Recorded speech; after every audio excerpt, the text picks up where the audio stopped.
వచ్చిందండి వయ్యారి. సాధారణంగా పుట్టినరోజు వేడుకలంటే కొంచెం అన్నదానం చేయటం, లేకపోతే ఇంకొంచెం ముందుకెళ్ళి ఎవరికైనా రోగులకు ఉపయోగపడేటట్టుగా రక్తదానం చేయటం, ఇలాంటివన్నీ జనరల్గా మానసికంగా కరెక్ట్గా ఉండేవాళ్ళు చేసే పని. వైఎస్ఆర్సీపీ నాయకుడు తాలూకా పుట్టినరోజు సంబరాల్ని ఏ రకంగా జరుపుకున్నారో మీరు ఒకసారి చిన్న ఒక ఏవి ఉందో ఒక్కసారి చూడండి. కళ్ళు బాగా పెద్దవి చేసి చూడు. అందరికీ నమస్కారం.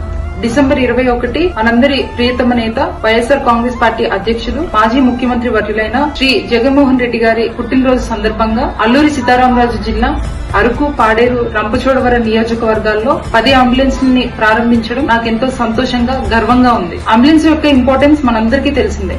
అది కేవలం ఒక వాహనం కాదు, ప్రాణాలకు ఊపిరి, ఆశకు మార్గం. మా గిరిజన మారుమూల ప్రాంతాల్లోని రహదారులు అంబులెన్స్ సౌకర్యం లేక ఎంతో మంది అనారోగ్యంతో బాధపడుతూ ఆసుపత్రికి చేరుకోలేక ఇళ్లలోనే ప్రాణాలు వదిలేసే సంఘటనలు ఎన్నో చూసాం. స్వతంత్రం వచ్చి 78 సంవత్సరాలు గడిచినా కూడా ఆదివాసులకు మాత్రం అభివృద్ధి అందనంత దూరంలోనే ఉంది. ఈ రోజుకి ఒక డెలివరీ కోసం ఒక ప్రెగ్నెంట్ ఉమెన్ ని హాస్పిటల్ తీసుకుని రావాలంటే డోలిమోతులు మాత్రమే సొల్యూషన్ గా కనిపిస్తుంది. అడ్మినిస్ట్రేటివ్ ఫెయిల్యూర్ అని చెప్పి స్పష్టంగా తెలుస్తుంది. ఇలాంటి సంఘటనలు మళ్లీ జరగకుండా ఉండేందుకు బాధ్యతతో, జగనన్న ఇచ్చిన స్ఫూర్తితో నా ప్రజలు నాకు ఇచ్చిన అవకాశాన్ని సద్వినియోగం చేసుకుంటూ నా ప్రాంతంలో ఆరోగ్య సమస్యలను అరికడుతూ నా వంతు చిరు ప్రయత్నంగా 10 అంబులెన్స్లను నా ప్రాంత ప్రజలకు అంకితం చేస్తున్నాను. ఇట్లు మీ ఇంటి ఆడబిడ్డ డాక్టర్ గుమ్మ తనుజరాణి.